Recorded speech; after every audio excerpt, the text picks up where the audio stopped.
文贵的爆尿革命在失去阎王和班农两大外宣后，已经到了难为无米之炊的地步，只能生搬硬套的和狂蹭各种与其毫不相干的社会和国际乃至军事热点，以吸粉博眼球，捏造谣言称中美台海即将开战。现在对台作战这一块，习一神已经决定了，坚决打台湾，这是肯定的。这在北戴河的肯定的台湾同胞，肯定的是要打台湾，谁说都不行，非打不可了。文贵是不是到现在还真把自己当成是联合国秘书长了，是吧？今天直播其中一个，我们告诉台湾的同胞们，第一波对你的攻击一定是无人机加雷射的武器，无人机、潜水艇、导弹、饱和式攻击，在福建沿海架几千个激光器，好家伙啊，那你当时把台湾给烧了。这今天给你爆个料，昨天我就说我们要上台湾去接人，我们先预定100架大力神飞机，我准备拿出来10亿到100亿美元的现金啊！我跟基金谈过了，他们愿意拿这个钱，又在那里忽悠大家给他打钱了。100架嘛，3000万美元嘛，是不是？5000万美元嘛，给我们打折，3000万美元的时候打折打不了，还是5000万美元。我说我们需要100架飞机去接人，救人为谎，赌局骗钱为真。如果台海爆发战争，文贵将提供1亿美元和100架大力神救助，为自己再塑伟大无私形象，然后来吓唬和忽悠台湾人进行买旗洗币。现在七哥派大飞机去救人家，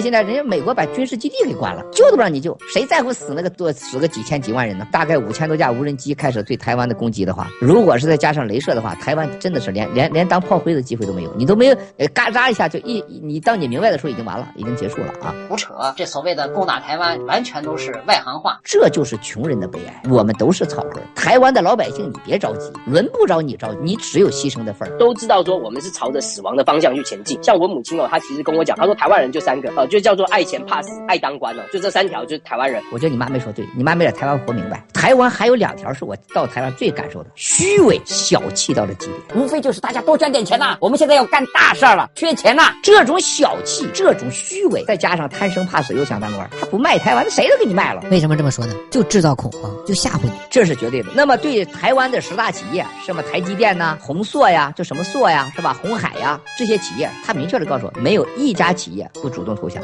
在这种不稳定的情况下，你怎么能听一个骗子说他能保护你的财产呢？你们脑子进水了吧？都会马上声明，欢迎共产党，欢迎中国统战台湾我们愿意这个和统一。狂言乱语背后一切都以骗钱为核心的真实目的和无耻嘴脸也就袒露无遗。小蚂蚁们或者台湾人儿一定要保持清醒头脑，切勿自我咬饵上当受骗。